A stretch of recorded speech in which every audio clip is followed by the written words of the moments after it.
Hello, everyone. Yeah, we're back to North Korea. But, there is a good reason for that because today was the first time Ukrainian troops actually engaged North Koreans. By the way, that 11,000 number is also confirmed by South Korea, so it's not just US and Ukraine.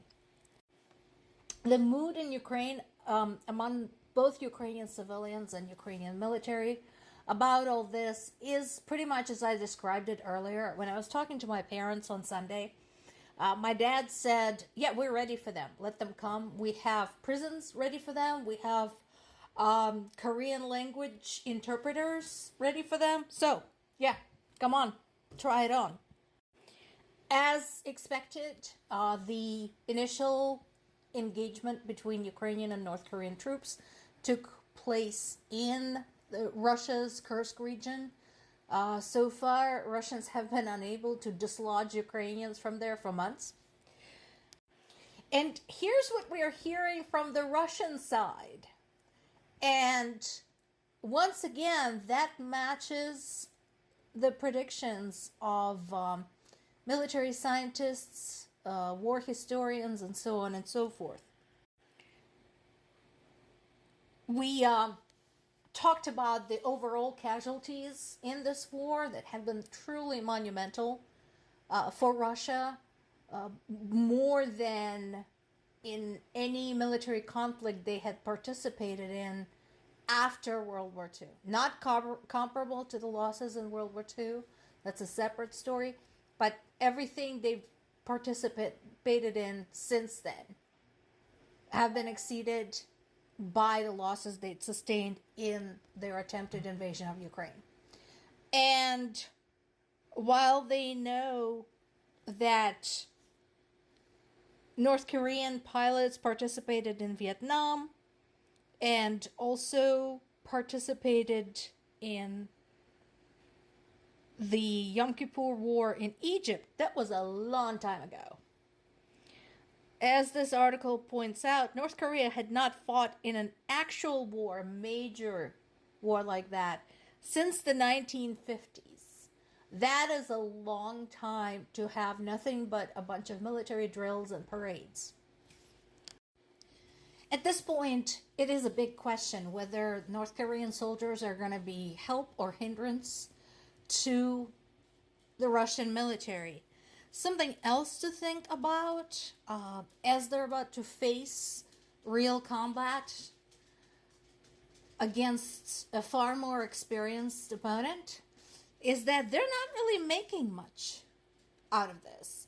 Most of their wages likely will just go to their regime.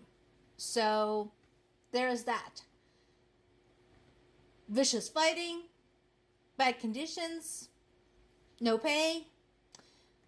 So, how quickly do you think that's going to get old for them? Germany reiterated its intention to support Ukraine. Again, it would be nice if German government had separated itself from the US government when it comes to making decisions in this war. And it would be equally nice if German government could provide Ukraine with long-range missiles as well as permission to use them. I'm always pleased when an actual official comes to Ukraine, as Annalena Baerbock just did. So, because, like I said, it's an eye-opening experience for many. It doesn't sink in to a lot of people what is actually happening in Ukraine. So that's always a good experience for them. But again, when they say support, I want to see specific. There have been more deadly strikes against Kharkiv, and another one that I just got a word about in my native Zaporizhia. 6 people were killed. And then there is this. A woman was given 15 years in prison for passing information about the location and movement of Ukrainian troops to Russians. And honestly, I don't think that's enough. In the time of war, this is inexcusable. She basically betrayed her country and her people. And I think the best punishment would be to send people like that to the front to dig trenches. See how long they last.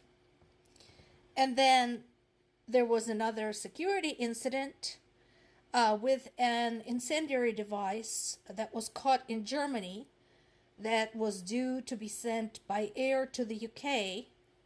And so the incident itself took place in July, but now the evidence suggests that it was a Russian sabotage plot. That particular incident may have been a rehearsal to bring something like that about, also against the US and Canada. Once again, a reminder to all, this goes well beyond Ukraine.